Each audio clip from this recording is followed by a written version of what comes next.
Welcome to the Crack Podcast, everyone. And today, well, we're digging into something pretty fundamental. It's not just about information. It's about building yourself up from the inside. We're looking at how you gain real independence, that deep inner contentment, by finding the courage to rely on yourself. And crucially, learning how to tune out all that external pressure. Yeah, it's definitely more than just self-help tips. This is about radical authenticity, really. I mean, think about it. We live in a world that's constantly pushing connection.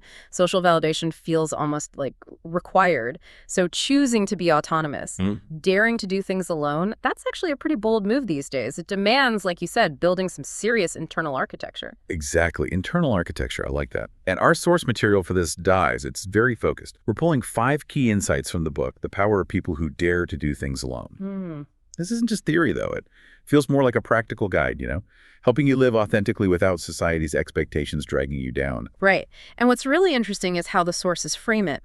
Being alone isn't presented as the end goal itself. It's the tool, the essential ingredient for development.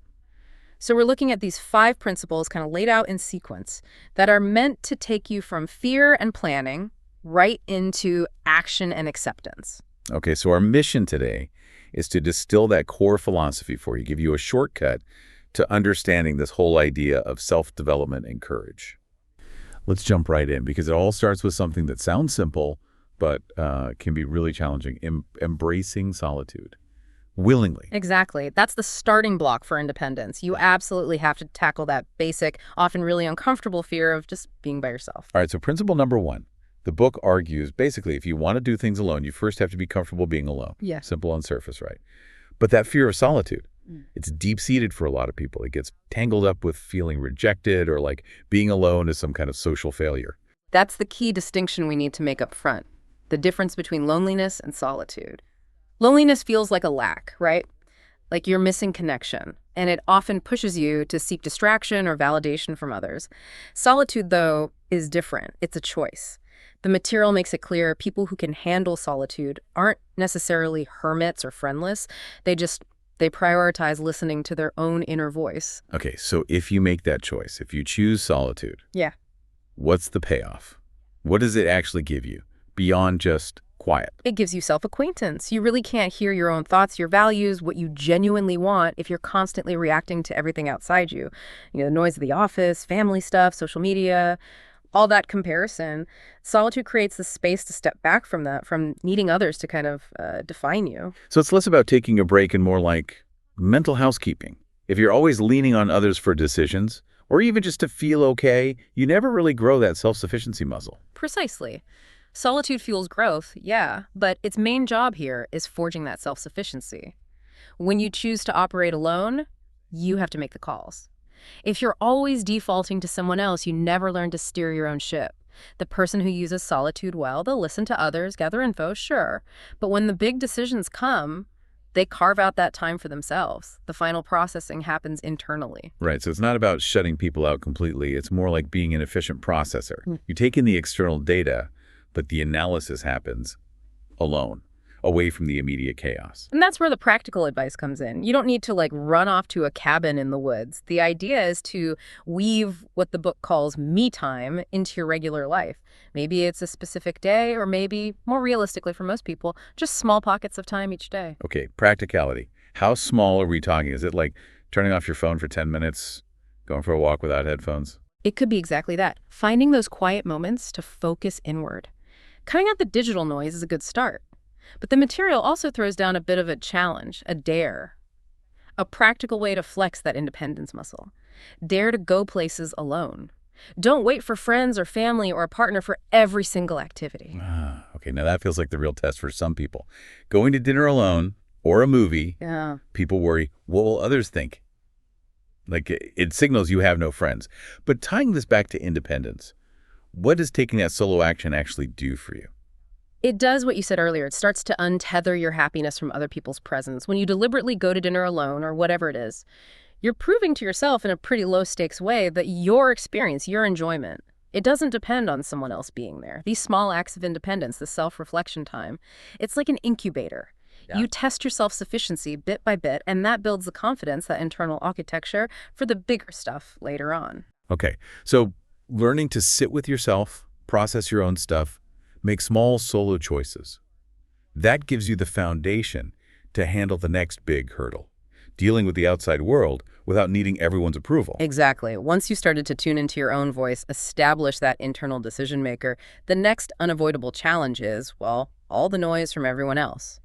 So how does the book suggest we handle that? The criticism, the opinions, the sheer volume of it all. Yeah, this one's tough, especially today with social media and constant feedback loops. The core idea here is pretty blunt. Stop being afraid of being hated or disliked.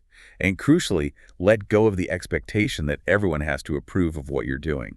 It's almost a mathematical certainty, isn't it? Something you just have to accept, even if it feels really uncomfortable. The material is very direct about this. No matter what you choose, your career, your art, who you are fundamentally, there's always going to be someone who doesn't like it or who actively dislikes you. I like the analogy they use for this. Every coin has two sides. If you're putting energy out there, doing something significant, one side might see you as an inspiration, be super supportive, but the other side, that same energy can manifest as, resentment or just plain dislike for no real reason. You can't really have one without the possibility of the other. And the real trap is fixating on that negative side. The book talks about this idea of an emotional tariff. Yeah. It's the mental energy, the self-worth you waste focusing on the haters, the people who disapprove. Paying that tariff, it's a direct route to unhappiness because you're essentially handing over control of your feelings to negativity you can't even control. Right, because you can't change how other people think or why they dislike you sometimes. It doesn't even make sense. You can only change your own attitude. So instead of paying that tariff, what's the strategy? Where should you shift your focus? It's a conscious redirecting of your energy. Instead of dwelling on the negative comments or reactions, you deliberately focus on the positive energy. Focus on the people who do support you, who encourage you, who lift you up. It's an active choice. The moment you stop feeding that negativity with your attention, it starts to lose its power over you. Okay, but wait. How do you stop that from turning into just ignoring everything? Like becoming totally self-absorbed and dismissing valid criticism. Where's the line? That's the critical distinction, yeah. You have to develop discernment. The book advises that if you get a chance to understand why someone dislikes something you did or dislikes you, listen, if the reason points to a genuine blind spot, something you could actually improve on that aligns with your own growth, then okay, use it. That's valuable feedback. But it also acknowledges that a lot of dislike is, well, baseless. Sometimes it really is just, I don't like you or your success bothers me. And in those cases, the advice is clear. Let it go. Let them be. You need to set a boundary. Don't let disruptive, mean-spirited opinions that offer zero value take up space in your head. The self-reliant person knows their worth isn't tied to that kind of external noise. That static doesn't deserve your mental real estate. So the autonomy we started building in solitude gets protected by this filter, shifting focus from external validation to internal motivation. Absolutely. The courage to risk being disliked is fundamentally the courage to be authentic. You can't follow your own path if you're constantly trying to please everyone or smooth out your edges to fit in. Autonomy needs that firm boundary against the emotional cost of external noise. Okay, so internal compass set, external noise filtered. What's next? According to the material, the next big barrier is often ourselves, our own tendency to delay. Which brings us to the third core idea. Tackling procrastination, especially when it masquerades as careful planning. The principle is basically stop planning, stop daydreaming, start doing more. Yeah. This is a huge one for so many people. That desire to achieve something or become something, it gets pushed back indefinitely with excuse after excuse. We create these prerequisite conditions. I need to learn this first, or I have to wait until my finances are perfect, or I just need a bit more research. Yeah, we build this elaborate fortress of readiness around the goal. Yeah. Waiting for the perfect moment, the perfect skills, 100% certainty, and the result, we get stuck. Analysis paralysis. It stops us from actually tackling the thing or even finding other ways around the obstacles. It leads straight to inaction, almost inevitably. And this constant waiting, it's usually just fear wearing a very practical, responsible-looking outfit. The source material really attacks this myth of perfection. It says flat out, don't wait for 100% readiness. Don't even wait for more than 100% readiness, because honestly, that perfect state, it basically never arrives in the real world. This is where they bring in that quote, right? From Zig Ziglar. I thought that was really powerful and kind of counterintuitive. Yes. Ziglar's point is basically, don't wait until you're fully ready to start. You have to start while you're still unprepared. You actually collect the readiness along the way. Whoa. Okay, that completely flips the script on preparation. Hmm. Readiness isn't the ticket you buy before the journey. It's the souvenir you collect during it. By starting imperfectly, you generate the real-world feedback, the data points that you just can't get from thinking about it alone. It's very similar to that minimum viable product idea in business, isn't it? You don't wait for the flawless final version. You launch the simplest working version to start learning from reality. Right, so applying that MVP idea to your life means deliberately choosing imperfect action. How do you actually start that? The key question the book suggests is, what small, feasible thing can I do right now? Not the giant, overwhelming goal, just the very first manageable step. Okay, give me an example. If someone wants to, say, write a book, is the small step drafting the whole first chapter? Could be much smaller than that even. It could be. Spend 15 minutes today brainstorming chapter ideas. Or just open a new document and write the title. Or maybe it's sending one email to someone who's written a book. Or clearing off the desk where you plan to write. It's about using trial and error. Just tiny actions to break the inertia. But if it's fear that's holding you back, how do you handle the anxiety of starting when you know you're not fully prepared? You have to reframe the action itself as the learning process. Some lessons, some really crucial insights about what works, what doesn't, how long things take. They are literally impossible to learn without doing. Sitting around, thinking, theorizing, that only gives you abstract knowledge. Real insight comes from movement. Yeah, you can plan a marathon route perfectly on paper for years, but until you actually go out and try to run that first mile, it's all just theory, isn't it? Exactly. So the main takeaway here. Small, imperfect action taken daily is way more powerful than months or years of perfect planning with zero movement. It's that daily accumulation of doing something, however small, that builds momentum and eventually competence. Okay, so that momentum from imperfect action, it helps us tackle the fourth big idea. Confronting reality head on, meaning we have to stop running away when problems inevitably pop up. Instead of avoiding the tough stuff, the material says we need to dare to face it directly. And importantly, adjust our perspective on it immediately. Right. And the main reason people do run away, exaggeration. It's our own minds blowing things out of proportion. When a problem hits financial, work, personal, whatever the tendency is to immediately jump to the worst case scenario, we let our imagination run wild with catastrophic outcomes. And that internal horror movie, it usually tells us to flee because the perceived threat feels way bigger than the actual objective problem. It's like our emotional brain just hijacks the whole process. The book seems pretty pragmatic here, though. It acknowledges, yeah, some problems will vanish overnight, but just confronting them, looking them in the eye, let you manage them, learn from them, and it massively reduces the emotional weight of just worrying about the unknown. Yeah. And that learning is key. Confrontation means accepting, look, you might not always win in the conventional sense. You might try things that fail, but you will always gain valuable information in the process. And that knowledge makes you better equipped for the next challenge. The book gives a really practical tool for this, doesn't it? A set of specific questions to ask yourself to cut through the emotional fog and get analytical. Yes, it's like a little cognitive toolkit you can pull out. It's designed to interrupt that spiral of negative, catastrophic thinking where you start grieving the worst possible future before it even happens. Okay, let's break down those questions because this sounds immediately useful for anyone listening. The first one is, why did this problem happen? That's step one because it immediately shifts your mindset. You go from why me, which is victim thinking, to what went wrong here, which is investigative. It makes the problem something external you can analyze. Okay, next. What is the definite cause? This helps pinpoint the root. Was it something I did, poor planning, lack of skill, or was it genuinely outside my control? Identifying the cause is crucial for finding a real solution and for preventing it from happening again. Then there's a perspective check. Is this truly important to us? This one's vital and easily skipped in panic mode. We often blow minor issues way out of proportion. Asking this forces you to weigh the problem against your actual core values. If the answer is honestly no, not really, the problem shrinks instantly. Good point. Then we shift to solutions. What are the possible ways out? What are the potential solutions? Right. This gets your brain back into problem-solving mode, generating options instead of just dwelling on the difficulty. And it has to pair with the next one. Where do we need to learn the method to solve this? This identifies knowledge gaps. It turns impossible into needs research. And the last one. How can we make this situation better? Even if you can't solve it completely right now, what can you do to improve things slightly? This whole questioning process, it brings back clarity. It fights those automatic negative thoughts. because you're forcing your rational brain to engage. You identify a concrete starting point for action instead of letting panic tell you to just run away. Rational thought takes charge, not emotion. All right, so we've got our internal foundation, we're filtering the noise, we're taking imperfect action, and we have a way to analyze problems rationally. Yeah.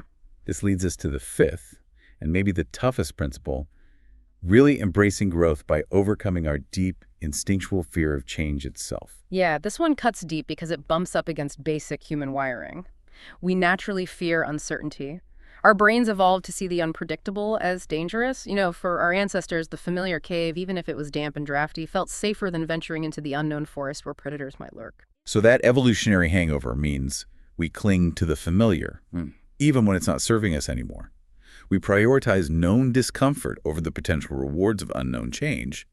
We stay in what we think is a safe space, even if, as the book puts it, it's starting to decay. Exactly. I loved that analogy. They used the safe place that starts to have a stale, beginning to rot smell. You know it's not good anymore.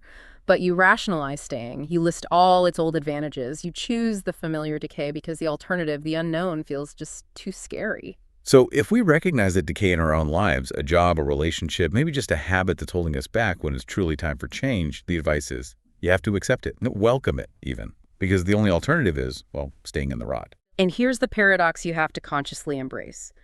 Real change feels uncomfortable. It brings friction, frustration, maybe anxiety, unfamiliar feelings.